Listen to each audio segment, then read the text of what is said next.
Olá pessoal, tudo bem? Meu nome é Flávio Ricardo Vassoler, eu sou escritor, professor e youtuber.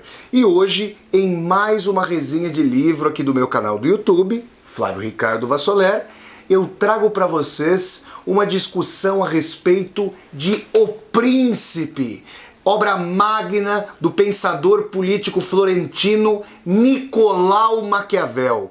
Obra muitas vezes citada e poucas vezes lida devidamente, ou quando lida, não admitida pelos líderes políticos ao redor do mundo. Essa obra de Maquiavel, como eu vou pontuar para vocês logo logo, mudou a história do pensamento político e eu vou tentar trazer para vocês a essência do pensamento histórico-psicológico de Maquiavel a respeito da tomada e da manutenção do poder por parte dos príncipes, mas também por parte dos espoliados. A leitura de O Príncipe é suficientemente ambígua para ensinar tanto os poderosos quanto os submetidos, os oprimidos, a respeito das práticas históricas do poder. Eu já vou começar a falar com vocês sobre O Príncipe de Maquiavel. Mas antes, eu quero conversar com você que está assistindo a este vídeo. Se é a primeira vez que você está chegando ao canal, eu peço que você se inscreva, toque a sinetinha para poder receber as notificações e se, ao fim dessa resenha, você gostar do conteúdo da discussão, dê um like no vídeo, curta-o, compartilhe-o pelas redes sociais para que nós possamos chegar cada vez a mais e mais pessoas e deixe ao fim e ao cabo o seu comentário para eu poder conversar com você. Tudo bem? Então vamos lá, gente. O Príncipe, de Nicolau Maquiavel, obra clássica da ciência e da filosofia políticas, publicada em 1513. Eu tenho aqui em minhas mãos uma edição da Abril Cultural com tradução de Lívio Xavier.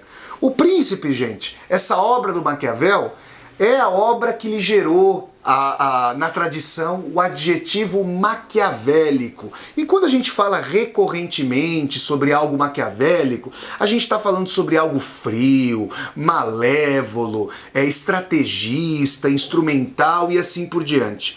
Essas acepções não são de todo indevidas para o Maquiavel, mas elas não dão conta efetivamente da complexidade do pensamento maquiavélico. E aí, gente, antes de mais nada, eu quero situar o Maquiavel na tradição de debates sobre a questão do poder, sobre a questão da cidade, sobre a questão da política. Maquiavel é um clássico e um marco no pensamento da filosofia e da ciência políticas, porque há diferenças de um Platão, há diferença de um Aristóteles, esses grandes autores da Grécia clássica, há diferença de um Erasmo de Roterdã, de um Thomas Moros, ali como que contemporâneos de Maquiavel no século XVI. Maquiavel não vai se preocupar com o dever ser, com a construção de repúblicas, cidades-estado e a questão do poder em termos idílicos, em termos daquilo que seria o melhor a ser valorado, a ser constituído. Maquiavel vai fazer uma leitura realista, dura e, por vezes, cruel da natureza humana ao longo da história. E nesse sentido é que O Príncipe se situa como uma obra icônica, como uma obra inaugural, se distanciando da tradição do dever ser, se distanciando da tradição idealizada ou, como é tido pela fortuna crítica, de matiz geométrico para suspender a história humana, trazendo marcos ali ideais a serem alcançados para nortear os legisladores e a reflexão sobre a política. Maquiavel é o autor de como as coisas são, ou de como elas estão, se vocês quiserem ser otimistas e apostarem na transformação do coração dos homens e das mulheres ao longo da história. Maquiavel vai entender que o estudo dos clássicos antigos, gregos e romanos, mas também dos povos persas, de outros povos ali que se embateram com a antiguidade clássica de Roma e da Grécia e dos macedônios de Alexandre. São grandes exemplos que Maquiavel traz à tona. Maquiavel vai entender que a lição dos clássicos, a lição dada pelos grandes homens poderosos da antiguidade, é fundamental para que os homens de sua época e do porvir, como só ia acontecer aí na leitura e releitura de Maquiavel ao longo dos tempos, que essas lições são fundamentais para que se possam entender os mecanismos de tomada e manutenção ótimos do poder.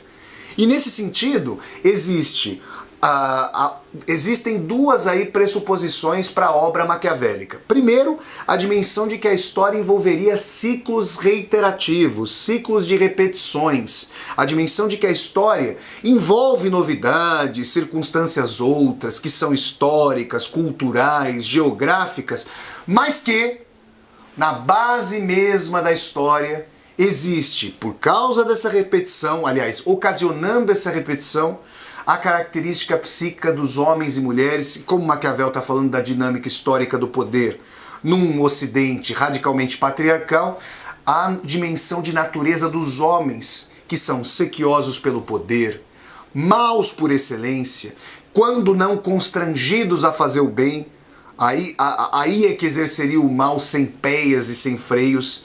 Homens ávidos pelo poder, egoístas, pensando sobretudo nas suas vantagens e nas vantagens de seus clãs, nas vantagens de seus grupos políticos.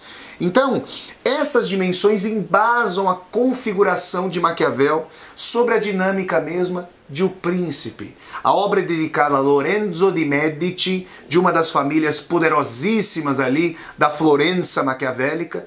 Só que Maquiavel, se traz uma cartilha para os poderosos, eu já quero frisar desde já, indica a dinâmica mesma de tomada e manutenção do poder para os oprimidos. De tal maneira que se os oprimidos puderem aprender a pedagogia do poder, poderiam não só se precaver das manobras dos opressores, mas, por sua vez, poderiam ascender ao poder mesmo. Essa, como eu vou dizer ao fim da minha resenha aqui sobre O Príncipe, é a leitura de um compatriota do Maquiavel, mas só compatriota de 5 séculos depois. É a leitura do marxista italiano Antonio Gramsci, que vai refletir sobre O Príncipe de Maquiavel nos cárceres, dentro da prisão, a que fora coagido pelo ditador fascista Benito Mussolini, no princípio ali das primeiras décadas do século XX. Então, antes de nós chegarmos à leitura redentora, inusitadamente emancipatória que Gramsci faz de O Príncipe, é preciso dizer então que, ainda que possa ser tomada como uma cartilha para os oprimidos, é claro que O Príncipe vem sendo lido, essa obra vem sendo lida como uma didática do poder para os poderosos, para aqueles que têm dinheiro, armas. E aí Maquiavel vai mostrar que o talento, aquilo que ele vai chamar de virtude, e essa palavra aqui, virtude, tem uma origem aqui muito patriarcal e latinamente propícia. Por quê? Virtude tem em sua raiz a dimensão do vir, que está ligado à virilidade. E Maquiavel vai usar essa imagem patriarcal para falar da relação do talento com a sorte. A sorte ele vai atribuir, ele vai trazer as características da deusa latina da fortuna, uma mulher que ele toma como sendo volúvel, cujos afetos vão para lá e vêm para cá. Então é preciso que o príncipe tenha o vir, a virilidade, a virtude para trazer a fortuna para si, para arrebatá-la e conseguir copular com ela para manter o poder. Vejam, só a fortuna, sem a virtude, sem o talento, sem a capacidade de leitura efetiva das circunstâncias, faz com que o príncipe ali não possa se alçar a príncipe. Ou, quando alçado a príncipe, seja porque por hereditariedade, seja pelos favores dos poderosos de uma determinada cidade, ele não consegue manter o poder. Então a fortuna é algo que deve ser conjugado à virtude, porém, ao talento. Porém, só a dinâmica de uma leitura efetiva e profunda da realidade, uma leitura que se faça concomitante às demandas que dela a realidade faz, tudo isso por si só não mantém o poder do príncipe ou não faz ascender ao trono. Por quê? Porque é preciso a conjugação da sorte. Então isso que hoje se popularizou como sucesso pela conjugação de talento e sorte, pode ser tido como uma leitura maquiavélica por excelência. A conjugação entre virtude e fortuna, que pode ser uma fortuna que flerta com o príncipe, que lhe traz os agrados, mas também pode ser uma fortuna de dissabores. E é por isso que Maquiavel, numa das suas primeiras lições, vai dizer que os poderosos, vai dizer que o príncipe não apenas deve fazer a leitura do presente, mas, sobretudo, se precaver em relação aos dissabores, intempéries e contingências do futuro. Essa é uma questão fundamental. E aí Maquiavel vai entender, ao longo de O Príncipe, ele vai trabalhar tipologicamente. O que é isso? Ele vai classificar os vários tipos de cidade, os vários tipos de poderosos, os vários tipos de populações. E desses vários tipos, ele vai derivar ações possíveis. Então vejam, se vocês pensarem, poxa, Flávio, será que o Maquiavel está dizendo que se a história é reiterada, se os motivos da psique humana são calcados no egoísmo e na vontade de poder, será que ele está dizendo, na verdade, que o príncipe efetivo não tem lugar de arbítrio, de determinação, de escolha, de liberdade para tomar suas ações, uma vez que essas ações estão pautadas dentro de uma moldura efetiva? O que eu estou querendo dizer em essência?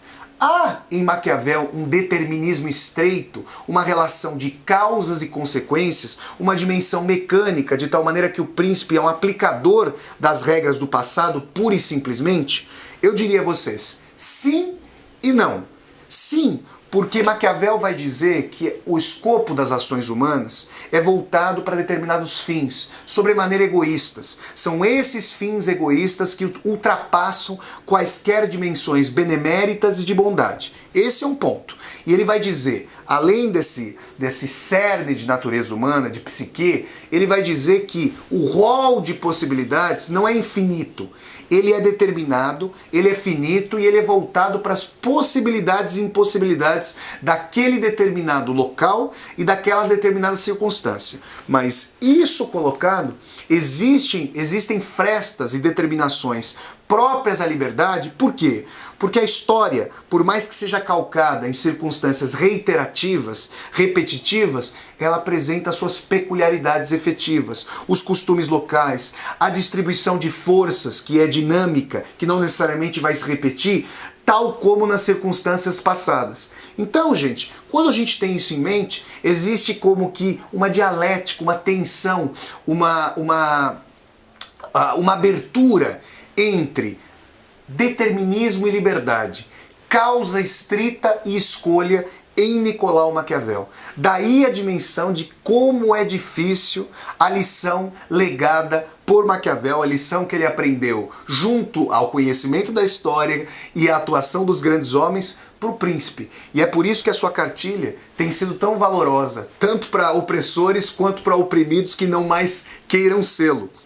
Uma vez que Maquiavel pôde compilar tipologicamente, pôde classificar uma série de circunstâncias históricas. E faço aqui um parênteses rápido. Essa dimensão de classificação tipológica, de taxonomia, de entender, enquadrar circunstâncias dinâmicas, lábeis, volúveis da história em tipos, em categorizações, não é de caráter pioneiro por parte do Maquiavel. Já na história do pensamento político, e do pensamento científico como um todo, do pensamento ali reflexivo, especulativo, a dimensão da tipologia, da taxonomia, é uma base mesma de relação entre a especulação, o pensamento e a realidade. Platão e Aristóteles são pródigos. Aristóteles, sobretudo na sua política, vai pedir que os seus vários discípulos ali visitem as mais diversas cidades-estado da Hélade, da Grécia Antiga, para que façam taxonomias, para que analisem as formas de governo e as relações entre os poderosos e os oprimidos e os subalternos, os súditos, ou cidadãos, né, nas mais diversas cidades-estado da Hélade. Então Maquiavel não é inovador nesse sentido. Como eu disse, a inovação maquiavélica é trazer a crueza e a crueldade das relações entre governados e governantes, das relações entre postulantes ao poder e aqueles que devem ao poder se submeter. Muito bem, daí vão surgir as máximas famosíssimas ali de Maquiavel. Será que ao chegar, ao tomar o poder, ao trazer a novidade do poder, o príncipe deve né, o poderoso, o neófito na camarilha, ele deve respeitar os costumes antigos, ele deve ser liberal, transigir com as configurações e as características próprias daquele povo que agora passou a ficar sob a sua regência, sob a sua batuta. O que Maquiavel vai dizer? Sempre olhando para as lições da história. Depende. Se esse povo estiver acostumado, palavras de Maquiavel agora, se esse povo estiver acostumado à liberdade, vai ser difícil que se submeta a novos governantes, a novos príncipes, a novos déspotas, a novos poderosos. Por quê? Sempre no seu imaginário, sempre no seu coração estará a lembrança dos tempos de autodeterminação. Então, draconianamente, Maquiavel vai dizer que numa cidade acostumada à liberdade, o novo poderoso deve arruiná-la, deve reduzi-la aos escombros, deve ceifar os focos mesmos de memória e liberdade, porque só assim será possível governar. Mas, em cidades e circunstâncias nas quais a população, os governados estão acostumados à batuta de um príncipe, já não será tão necessário. E pode-se transigir com os costumes locais, com as leis locais, com as religiões locais, cobrando-se um imposto da localidade para a manutenção do poder, como por exemplo foi o caso do Império Romano por tantos e tantos séculos, ou se pode arruinar a cidade e levar, em outra medida, a casa principesca, a casa senhorial, para o senho mesmo do povo conquistado, de maneira a criar ali os laços, as relações efetivas entre o novo governante e os seus novos governados. Muito bem, outra colocação importante que Maquiavel traz é a seguinte: é preferível ser amado ou temido? O príncipe deve almejar ao amor ou ao temor dos seus governados? E aí vem uma questão fundamental.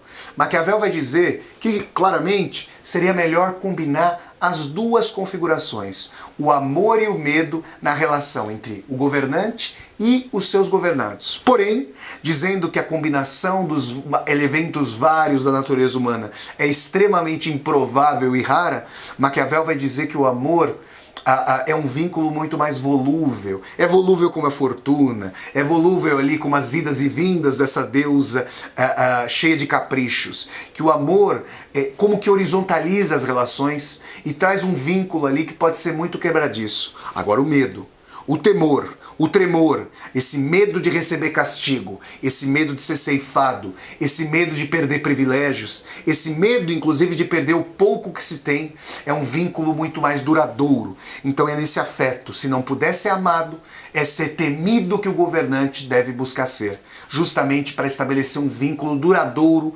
com a sua população, com os seus governados.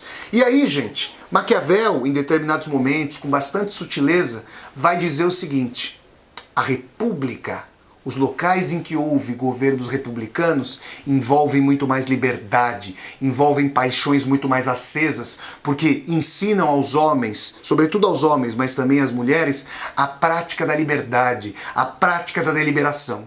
Maquiavel vai recomendar aos príncipes a aniquilação, a ruína das repúblicas, justamente porque as repúblicas são mais indômitas e são menos afeitas a serem governadas, a serem dominadas. Maquiavel vai dizer que a vontade do príncipe é governar, é dominar, e a vontade do povo é não ser governado. E, por vezes, se autodeterminar. Nesse sentido, existe ali uma colocação subliminar de que Maquiavel poderia ser não um monarquista, não aquele que se voltava para a tirania, para a dimensão do poder do tirano, mas sim um republicano, subliminarmente republicano. Essas configurações vão ser mais colocadas naquela que é considerada a obra-mor de Maquiavel, os discursos sobre a segunda década de Tito Livio. Eu aqui no meu canal ainda farei uma resenha daqui a algum tempo sobre essa obra formidável de Maquiavel, os discursos sobre a segunda década de Tito Livio. Por ora, o que eu posso dizer a vocês é que esse caráter subliminarmente republicano foi justamente o caráter que fez com que o filósofo franco-suíço Jean-Jacques Rousseau e o marxista italiano Antonio Gramsci, separados ali por 200 anos de distância, Gramsci no cárcere do fascista, do ditador fascista Benito Mussolini, entrevessem que, na verdade, Maquiavel mostra a dinâmica mesma do poder. Maquiavel mostra não apenas como os homens são, aquilo que eles almejam, mas mostra como é que é a gramática do poder, como é que se dão os conluios, como é que se dão os acordos, como é que o governante, como é que o aspirante a príncipe, o aspirante a ditador, o aspirante a tirano, ele lida com as forças armadas, ele lida com seus amigos ou com seus inimigos, colocando os amigos perto e os inimigos mais perto ainda, para sempre saber o que lhes acontece. Se os oprimidos, e no caso do Gramsci, se o proletariado conseguisse compreender, se fosse ali na discussão com seus líderes, educado para a prática mesma da dinâmica histórica do poder, poderia dela se assenhorear, poderia romper os seus grilhões, poderia tomar para si a rédea do poder coletivo e mudar a natureza mesma da sociedade. Percebam que Antonio Gramsci vai tomar a gramática e a sintaxe do poder, a dinâmica do poder de Maquiavel, mas não vai aceitar de Maquiavel a noção de que a natureza humana é imutável. Porque se assim o fosse, como é que os homens e as mulheres poderiam fundar uma sociedade outra, uma sociedade emancipada, uma sociedade baseada na característica não hierárquica, não vertical, mas horizontal, democrática, solidária, de distribuição equitativa das riquezas? Disso Maquiavel zombaria, como zombou subliminarmente da utopia de Thomas Moros. Aliás, vou deixar na descrição desse vídeo o link para a leitura de alguns fragmentos dessa obra formidável de Thomas Moros, a Utopia, para que vocês possam ali perceber como é a antípoda a análise feita por Maquiavel da natureza humana e da história em relação a esse utopista formidável Thomas Moros. Então, gente, nós temos em Nicolau Maquiavel uma cartilha que é ao mesmo tempo temporal e atemporal. Ele diria, por quê? É temporal porque tem marcos na história empírica, na história das guerras, na história da tomada e da manutenção do poder. Mas também é atemporal porque para Maquiavel existe uma argamassa mesmo, um cimento para a natureza humana. Qual seja? O egoísmo que é vil, o egoísmo que é mau, a vontade de poder, a vontade de riqueza, a vontade de glória.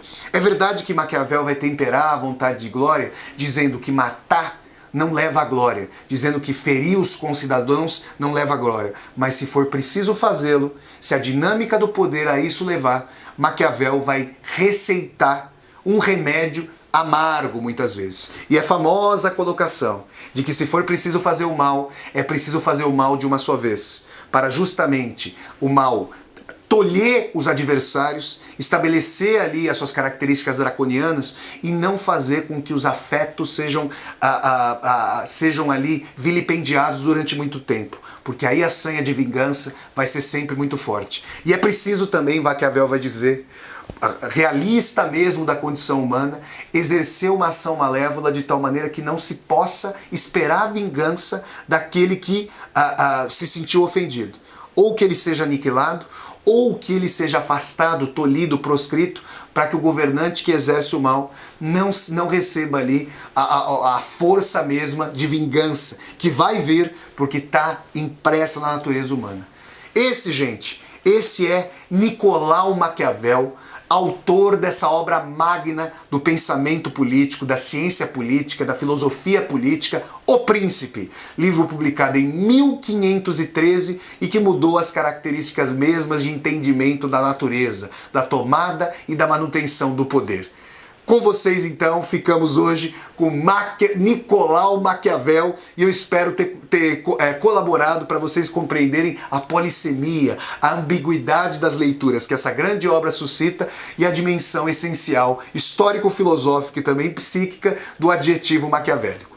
Gente, se vocês gostaram de mais essa resenha de livro aqui do meu canal do YouTube, hoje com o Príncipe de Maquiavel, eu peço que vocês deem um like no vídeo, curtam esse vídeo, compartilhem o vídeo pelas redes sociais para que nós possamos chegar a cada vez mais e mais pessoas e Tragam também os seus comentários aqui no corpo desse vídeo para que eu possa conversar com vocês. Se vocês estão chegando a esse vídeo, a esse canal pela primeira vez, sejam muito bem-vindas e bem-vindos. Eu peço que vocês se inscrevam aqui no canal, toquem a sinetinha para poderem receber as notificações e sejam sempre muito bem-vindos e bem-vindas às resenhas de livros aqui do meu canal, que acontecem todas as quintas-feiras, às 8 horas da noite. Então, pessoal, até a próxima resenha de livros e tchau, tchau, gente!